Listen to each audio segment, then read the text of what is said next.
ദിദിയോ Boris Kadio the midfield general Kerala ബ്ലാസ്റ്റേഴ്സിന്റെ ആരാധകർ അത്രമാത്രം സന്തോഷത്തോടു കൂടിയല്ല ഈ ഒരു പേര് ആലോചിക്കുന്നത്. കാരണം കേരള ബ്ലാസ്റ്റേഴ്സിന് കപ്പിനും ചുണ്ടിനും ഇടയിൽ വെച്ച് കിരീടം നഷ്ടമാകുമ്പോൾ ദുരന്ത നായകനായി പെനാൽറ്റി സ്പോട്ട് കടിച്ച് ആകാശത്തേക്ക് കളഞ്ഞത് ഈ മിഡ്ഫീൽഡ് ജനറലായിരുന്നു. അതുകൊണ്ട് പുള്ളിയെക്കുറിച്ച് ബ്ലാസ്റ്റേഴ്സിന്റെ ആരാധകർക്ക് അത്ര ശുഭകരമായിട്ടുള്ള ഓർമ്മകളൊന്നും അല്ല. പക്ഷേ മധ്യനിരയിൽ വളരെ മനോഹരമായിട്ട് കളി മെനഞ്ഞിരുന്ന ഈ മിഡ്ഫീൽഡ് ജനറൽ ഒരു അണ്ടർ റേറ്റഡ് പ്രതിഭ തന്നെയാണ് ബ്ലാസ്റ്റേഴ്സിൽ.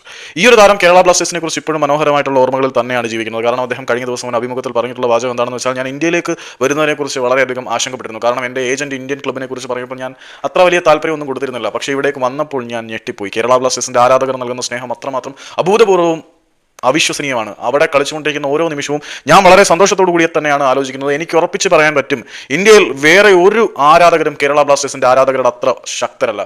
കേരള ബ്ലാസ്റ്റേഴ്സിന്റെ ആരാധകരുടെ വികാരം അത്രമേൽ ആഴത്തിൽ ആഴ്ന്നിറങ്ങുന്നു. അതിനോടൊപ്പം അനന്തതയിലേക്ക് പറന്നുയരാൻ മാത്രം ചിറകുകളുള്ള ഒരു ശക്തി കൂടിയാണ്. കേരള ബ്ലാസ്റ്റേഴ്സിന്റെ ആരാധകരുടെ ശക്തി അത്രയ്ക്ക് വലുതാണ്. അപ്പം കേരള ബ്ലാസ്റ്റേഴ്സിന്റെ ആരാധകരുടെ ശക്തിയിൽ വിദേശ താരങ്ങൾ അമ്പരന്നു എന്ന് പറയുമ്പം അത് ചിലരുടെ അട്ടിപ്പേർ അവകാശമല്ല.